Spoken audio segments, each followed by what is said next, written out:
Bismillahirrahmanirrahim. Assalamualaikum warahmatullahi wabarakatuh. Bapak Ibu, kita lanjutkan perkuliahannya. Beberapa hari yang lalu di video terdahulu kita sudah mereview tentang konsep-konsep dasar yang digunakan dalam penilaian sumber daya atau valuasi sumber daya, mulai dari definisi sumber daya itu sendiri sampai hingga fungsi dari melakukan valuasi terhadap sumber daya dan lingkungan. Ini ada konsep yang penting karena dalam menghitung jasa dari sumber daya alam ini ada hal-hal atau baik itu barang ataupun dari jasa ekonomi sumber daya dan lingkungan yang tidak ada nilai pasarnya. Nah, ini ada konsep yaitu WTP yang digunakan untuk memberikan penilaian ekonomi terhadap sumber daya alam dan lingkungan, khususnya terhadap jasa lingkungan. Nah, WTP ini kita melihatnya dari sudut konsumen sebagai penerima manfaat daripada sumber daya alam dan lingkungan. Oke, kita mulai. Yang pertama adalah definisi daripada WTP. Nah, ini dikemukakan oleh Mubarok dan Adi Subakti. Beliau mengemukakan bahwa WTP adalah sebagai pengukuran nilai ekonomi, yaitu sebagai pengukuran jumlah maksimum yang ingin dikeluarkan seseorang dalam memperoleh barang atau jasa. Ya, seseorang dalam hal ini tuh berarti adalah individu atau konsumen. Jadi konsumen yang memperoleh barang atau jasa gitu ya. Kalau produsen kan dia bukan memperoleh, tapi kalau produsen dia membuat atau menawarkan barang atau jasa. Jadi kalau dari WTP ini kita melihatnya dari sudut konsumen. Nah, secara formal konsep dari WTP ini disebut dengan keinginan untuk membayar seseorang terhadap barang dan jasa yang dihasilkan oleh sumber daya lingkungan. Jadi jumlah maksimum yang ingin dikeluarkan itu bisa diartikan adalah sama dengan keinginan untuk membayar individu tersebut. Nah, WTP didefinisikan juga ini sama juga artinya, yaitu harga tertinggi seorang konsumen yang rela dibayarkan. Jadi keinginan, ada kata rela dibayarkan. Jadi kalau tadi ada keinginan untuk membayar, nah keinginan untuk membayar ini diterjemahkan lagi menjadi yang rela dibayarkan. Sama juga untuk mendapatkan manfaat barang dan jasa dari sumber daya lingkungan. Nah, dalam konsep ekonomi sumber daya dan lingkungan lebih menjurus lagi bahwa WTP adalah nilai ekonomi yang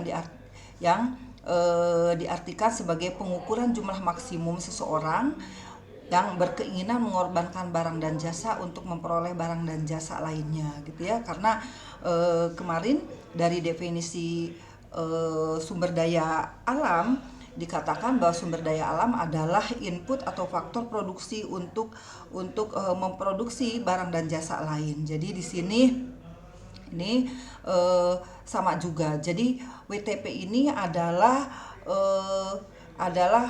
dilihat dari korbanan. Jadi kalau misalkan kita mengorbankan sesuatu untuk memperoleh barang jasa yang lainnya, jadi pengorbanan maksimum dari barang yang pertama itu adalah bisa disebut dengan WTP.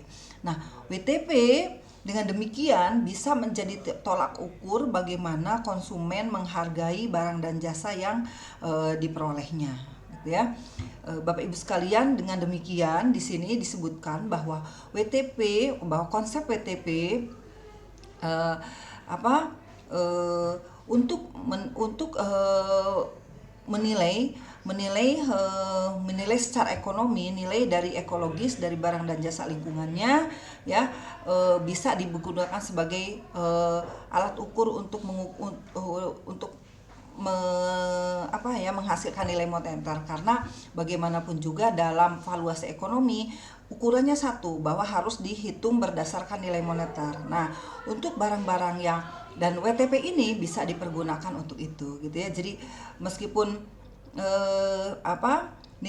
ekologis dari barang dan jasa lingkungan ini tidak ada nilai pasarnya, dengan WTP kita bisa memperoleh nilai moneternya. Itu yang kita harapkan dari valuasi. Nah, kita ke teori tentang kurva permintaan. Jadi mudah-mudahan masih ingat bahwa kurva permintaan, saya klik dulu ke bawah, bahwa ini adalah kurva demand ini. Kurva demand atau yang disebut juga dengan kurva permintaan. Jadi cirinya dari kiri atas ke kanan bawah ya. Ini menunjukkan adanya hukum permintaan. Jadi hukum permintaannya bahwa kalau harga naik, ini harga naik misalkan ya dari P2 ke P1, maka jumlah yang diminta akan berkurang. Jadi kalau P2 ke P1, maka akan penurunan jumlah barang yang diminta dari Q2 ke Q1. Dan sebaliknya, kalau turun harga dari P1 ke P2, maka jumlah barang yang diminta ini akan naik dari Q1 menjadi Q2. Ini yang menunjukkan hukum permintaan. Jadi berbanding terbalik. Hukum permintaan ini bisa dibaca ya. Jadi ini ciri-ciri dari kurva permintaan ya. Oke. Selanjutnya kita akan bicara dengan surplus konsumen. Jadi di sini disebutkan bahwa kurva permintaan adalah jumlah yang akan dibayar konsumen untuk tiap unit barang yang akan dikonsumsi. Pada waktu mengkonsumsi Q1, maka jumlahnya adalah P1. Nah, dalam konsep WTP, P1 ini adalah jumlah maksimum, harga maksimum atau jumlah maksimum yang diberikan oleh konsumen untuk memperoleh barang dan jasa tersebut gitu ya. Nah, dengan demikian di sini bisa dicari ini surplus konsumennya dari berbagai jumlah barang yang diminta. Total bidang di bawah garis fungsi permintaan merupakan total utilitas yang diperoleh atau atas konsumsi suatu barang yang disebut dengan istilah surplus konsumen. Jadi kalau surplus konsumen ini letaknya adalah di atas harga di bawah kurva permintaan gitu ya, di bawah kurva permintaan. Jadi letaknya adalah letaknya adalah kurva surplus konsumen itu kalau di P maka berarti letaknya di atas. Kalau ininya surplus produsen sebaliknya. Nanti harus ada kurva supply. Oke, kita lanjut. Jadi di sini surplus konsumen adalah perbedaan jumlah yang dibayarkan konsumen dalam mengkonsumsi barang jasa dengan kesediaan seorang konsumen untuk membayar, gitu ya.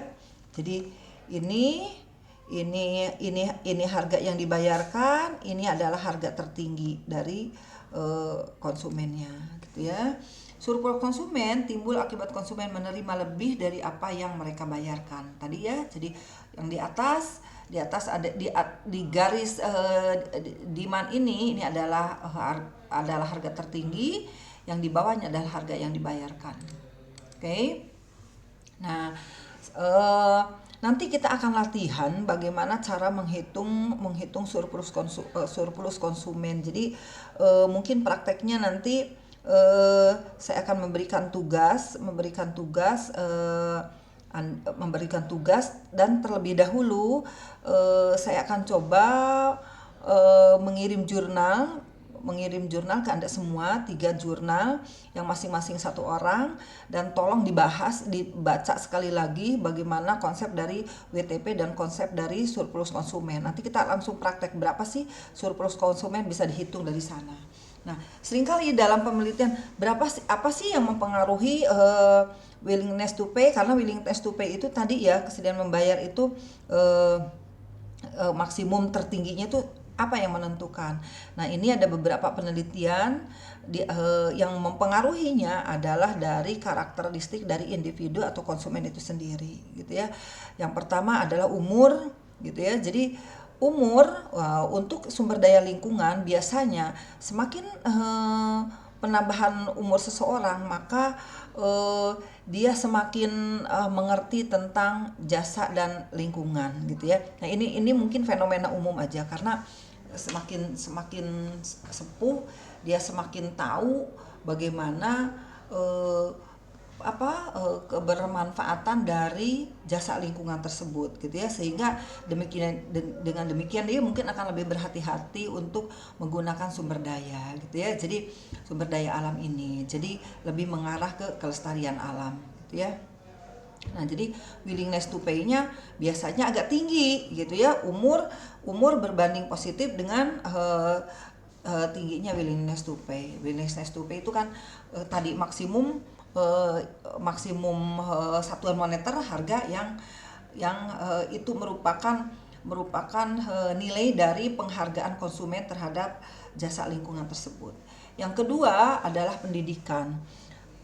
Pendidikan, semakin tinggi tingkat pendidikan maka semakin mengerti bagaimana pentingnya dalam menjaga sumber daya alam dan lingkungan. Maka sama juga dengan umur, diharapkan dengan tingginya pendidikan maka willingness to pay-nya juga akan meningkat gitu ya.